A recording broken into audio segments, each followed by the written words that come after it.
What's up, good people? Mark Holmes here, and as always, I want to say thank you all for watching, commenting, subscribing, and being part of the Joe Boo Sports Report. Without you guys, as well as you ladies, you know that this literally does not work. You know, it's getting to be crazy out here. I guess as a Dallas Cowboys YouTuber, blogger, whatever you want to call me, jackass, some people like to say, I shouldn't complain at all about the content that's out there. George Pickkins being picked up by the Cowboys has just like set a fire now, because now all of a sudden everybody is urging the Cowboys to make all these trades. Now that the Cowboys have finally made a trade, they think that the Cowboys are going to be trading left and right. And they're just literally pulling things out their rear end right now.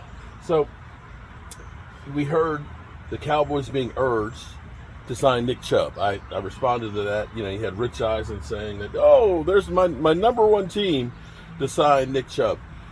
These things aren't based on any reality. All these things are just basically people making shit up. So here's where it gets crazy.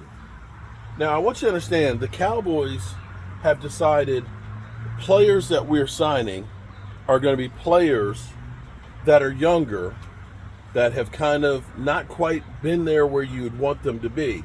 25s, 26 years old, Pickkins, 24-year-old. They're not looking for aging veterans. The only one that you look at that they've signed that's older is Dante Fowler, and he's only 30 years of age.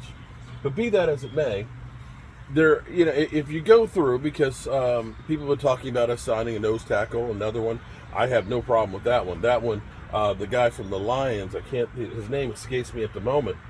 $53 million contract he signed with the Lions, but a stud defensive tackle. That one makes sense to me. But when you start saying, hey, go get Noah Fant, trade to Seattle for Noah Fant.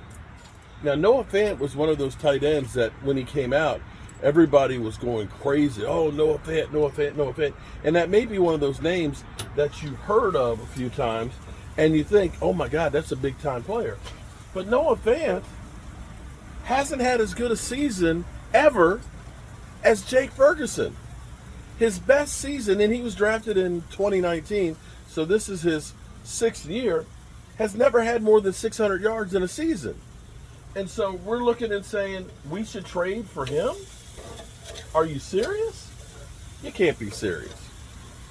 These are just literally getting, you know, they're going through on roster, and they're just looking, give me a name, give me a name, give me a name, and we'll say trade them to the Cowboys so we can get publicity.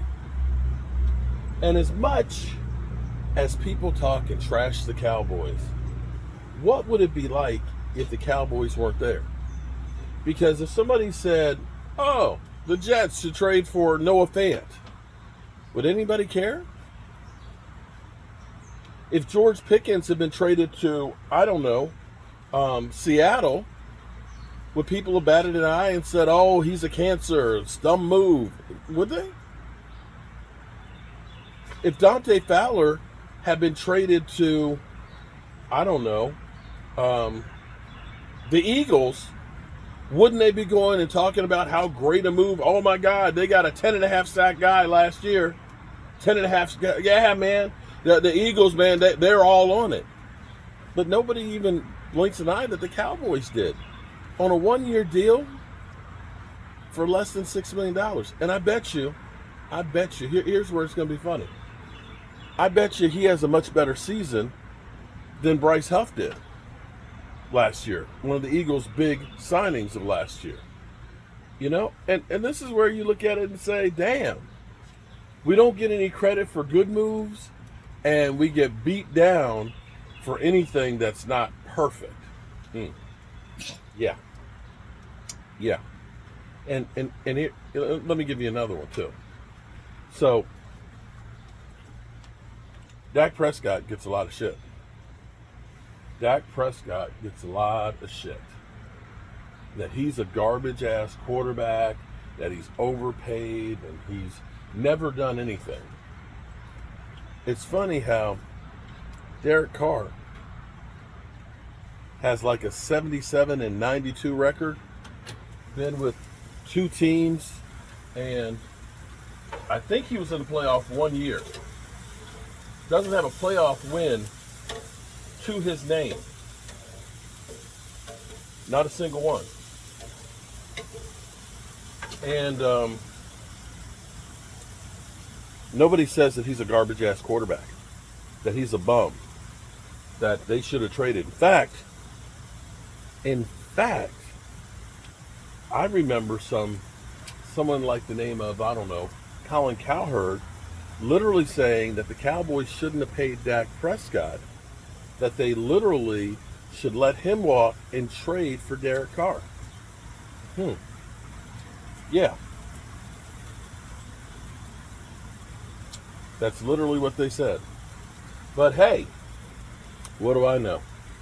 I'm just a Dallas Cowboy YouTuber, and I'm thankful that we got so much to talk about. Because it definitely keeps me busy. And in the meantime, since the budgets are getting blown, going to the grocery store, I literally went to BJ's today, stocking up,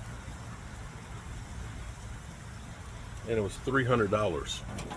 But I'm gonna get a lot of meals out of it. This one right here, I got grilled chicken, I got rice, I've got beans, and I've got a salad base. So we're gonna be doing like Chipotle at home. And all together it cost me $22. And we could feed like 8 people. This is 4 pounds of chicken right there. And yeah, $22. Basically the cost of a regular meal now at Wendy's. And so I'll be putting this on my food channel. So if you want to check that out and see how I spent my money and ways that we're trying to save some money, buying in bulk is definitely one of those ways to do it. You might not want to buy 8 cans of beans, but getting that for $8 versus $2 for 1 can, you might want to do that. It's definitely one way to kind of stock up and save, and definitely stock up on stuff that's non-perishable, because you can get that, put that away, and keep from, it'll last a while. Hopefully last past these high prices and things, so you can get on to something else. All right, good people, I'm going to go in and I'm going to eat and enjoy my dinner and be thankful I got something to eat. Peace out.